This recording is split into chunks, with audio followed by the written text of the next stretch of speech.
matutong mag-ipon ng pera mo ngayon upang ika'y handa sa darating na panahon. Matutong mag-ipon at makinig ngayon sa 7 benefits pag ika'y mag-iipon. Nais kong ipaalam sa inyo ito ngayon, ang 7 benefits pag ika'y nag-iipon. Baka sakaling makatulong sa iyo aking kanta na magtatagumpay ka sa pag-ipon ng pera. First, you can achieve your financial goals dahil ang pera mo, yan na magsisilbi mong tools upang iyong maabot mga pangarap mo sa buhay. Also, ang savings mo, yan na magsisilbing tulay. Pangalawa, ika'y handa sa anumang emergency. Pag ikaw ay may sakit sa gamot, merong pambili. Sa medical ang iyong savings, yan ang inyong security. Kaya save your money para secure ang family. Ang pangatlong benefits, pag ika'y mag-iipon, may pera ka na magagamit, pwede mong pangbakasyon at mapupuntahan mo pangarap mo na liparin dahil iyong mga ipon magsilbing pakpak mo rin. Pang-apat na benefits, pag ika'y nag-iipon, utang mo'y mababayaran o debt reduction. Utang ay parang kadena na sa iyo'y nakatali, ngunit ang iyong mga ipon ay magsilbi mo na susi. Pang-lima na benefits, pag ika'y mag-iipon, you can help others na sila rin makabangon. At kapag tumulong ka ay may nakalakip na promise, sa kada tulong mo ikaw pa rin ay i-bless. Pang-anim na benefits, pag ika'y mag-iipon, magamit mo sa negosyo ang perang iyon. O sa hindi inaasahang matanggal ka sa trabaho, ngunit ang savings mo will work for you. Pang-pito na benefits, mapaghandaan ang retirement ng iyong mga anak, huwag mong isiping investment.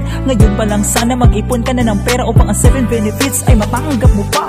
Oh, matutong mag-ipon ng pera mo ngayon upang ika'y handa sa darating na panahon. Matutong mag-ipon at makinig ngayon sa 7 ways or tips upang ika'y makaipon. Kasi what is left after spending, but spend what is left after saving. Ngayon naman ay mga tips ang aking ituturo upang iyong pag-iipon ay mas lalong lumago. Ang unang-una dyan ay set 7 goals. Magbibigay yan ng lakas at self-control. Dahil sa pag-iipon ang matutunang principle, sacrifice and discipline upang maging successful. At ang pangalawa ay establish your budget. Dapat mong ma-realize ang iyong spending habits. Sa pinili mo ngayong buwan, total mo mga receipts para malaman next month ang spending.